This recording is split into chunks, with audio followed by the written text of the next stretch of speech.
পদ্মা সেতু সম্পূর্ণ হয়ে যাওয়ার পর, চলাচল শুরু হবার পর বাংলাদেশের যোগাযোগ ব্যবস্থায় কি পরিবর্তন আসবে? আমরা কি সুফল পেতে পারি সেখান থেকে? পদ্মা ব্রিজ কিন্তু একটা যুগান্তকারী পরিবহন ব্যবস্থাপনার একটা সংস্করণ, যেটা আমাদের একটা ডাইরেক্ট পারাপারের যে সুযোগটা তৈরি করবে এই করিডোরে, যার ফলে দেখা যাবে দক্ষিণ পশ্চিমাঞ্চলের যেই জনপদটা ছিল এরিয়াল ডিস্টেন্সে কিন্তু খুব দূরে ছিল না রাজধানীর থেকে, কিন্তু পদ্মা ব্রিজটা তাদেরকে 2 থেকে 3 ঘন্টার ট্রাভেল টাইমের দূরে রেখে দিয়েছিল, যার ফলে উন্নয়নের ছোঁয়া লাগেনি, শিল্পায়ন সেইভাবে হয়নি, এবং একমাত্র কারণই ছিল যোগাযোগ ব্যবস্থাটা তারা পায়নি। এই যোগাযোগ ব্যবস্থাটা এস্টাবলিশ হওয়ার ফলে ঢাকার খুব কাছাকাছি চলে আসলো, এবং সেখানে যেই বাণিজ্যিকরণ এবং শিল্পায়নের যেই দ্বারটা উন্মোচিত হলো খুব দ্রুতই, যমুনা ব্রিজের যেই ইম্প্যাক্টটা সিরাজগঞ্জের দিকে আমরা পেয়েছি, সেটা কিন্তু আমাদের যে প্রাক্কলন ছিল, যে প্রক্ষেপণ ছিল, সেটাকে কিন্তু ছাড়িয়ে গেছে। এখানে আরও দ্রুত সেটা হবে, কারণ এনার্জিটা ছিল ওই এলাকার আরেকটা দুর্বলতা, সেটাও কিন্তু চলে আসছে। তো সেই হিসাবে আমি বলবো এটা একটা যুগান্তকারী এবং ট্রান্সফরমেশনাল একটা ট্রান্সপোর্টেশনের একটা অবকাঠামো হবে, এবং এটার আরেকটা সুন্দর তারকাখচিত বৈশিষ্ট্য হচ্ছিল তার সাথে সংযোগকারী রাস্তাটা কিন্তু এক্সপ্রেসওয়ে, এবং বাংলাদেশের প্রথম এক্সপ্রেসওয়ে। তো শুধু নদী পারাপারের সংক্ষিপ্ত সময় করতে পারবে তা না, পুরো ঢাকায় ঢোকার জন্য এখানে যে আরও 43 কিলোমিটারের অ্যাপ্রোচ রোড ছিল, সেটাও কিন্তু খুব নিরবিচ্ছিন্নভাবে চালিয়ে আসবে।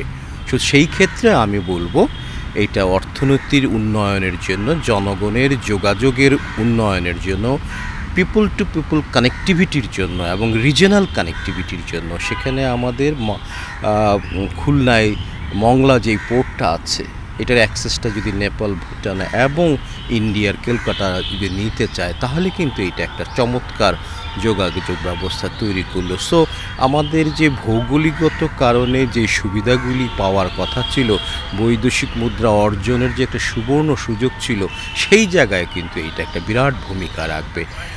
তবে আমি সরকারকে বলবো, এক্সপ্রেসওয়েটা করে ফেলাতে কিন্তু সমন্বিত একটা অবকাঠামো উন্নয়ন হয়েছে, তবে ঢাকায় ঢুকার ক্ষেত্রে একটা পথ দিয়ে যদি ঢুকায় অথবা 2টা পথ দিয়ে যদি ঢুকায়, তাহলে পুরো উন্নয়নের বেনিফিটটা কিন্তু পাওয়া যাবে না। সো প্রস্তাবিত যে রিং রোডগুলি আছে, outer ring road, middle ring road যেগুলি আছে, এগুলো খুব দ্রুত বাস্তবায়ন করতে হবে, কারণ একমুখী ট্রাফিক যদি এসে হঠাৎ করে চাপ দেয়, তাহলে প্রবেশপথে কিন্তু যথেষ্ট ওভারলোডিং হয়ে কনজেশন হতে পারে। তাহলে আমি যতটুকু মাঝখানে অর্জন করলাম সময় বাঁচিয়ে, সেটা কিন্তু আবার ঢুকার সময় হয়তো লস হয়ে যেতে পারে। তো সমন্বিত উন্নয়ন সেটাই হবে।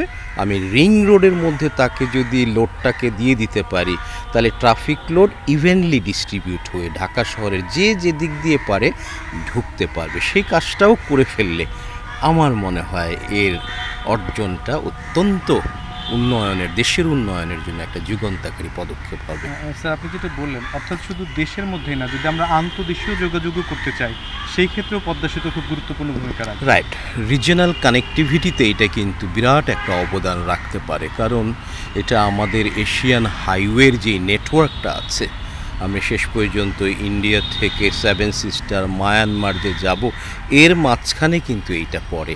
সুতরাং এই সরাসরি যোগাযোগ, আগেও যোগাযোগ ছিল কিন্তু ফেরির মাধ্যমে, তো এই যে সরাসরি যোগাযোগটা হয়ে গেল, এটা একটা ব্যবসা বান্ধব যেই অবকাঠামো বলে, এবং দেশকে দ্রুতগতিতে উন্নয়নের যে অবকাঠামো বলে, সেটা হলো দেশের ভেতরেও আমরা একটা কম্পিটিটিভ এজ পেয়ে যাব, এবং ভৌগোলিকগত কারণেও আশেপাশের দেশগুলি যদি তাদের বাণিজ্যের জন্য এই সড়ক ব্যবহার করতে চায়, সেই দ্বারটাও কিন্তু উন্মোচিত হলো আর কি।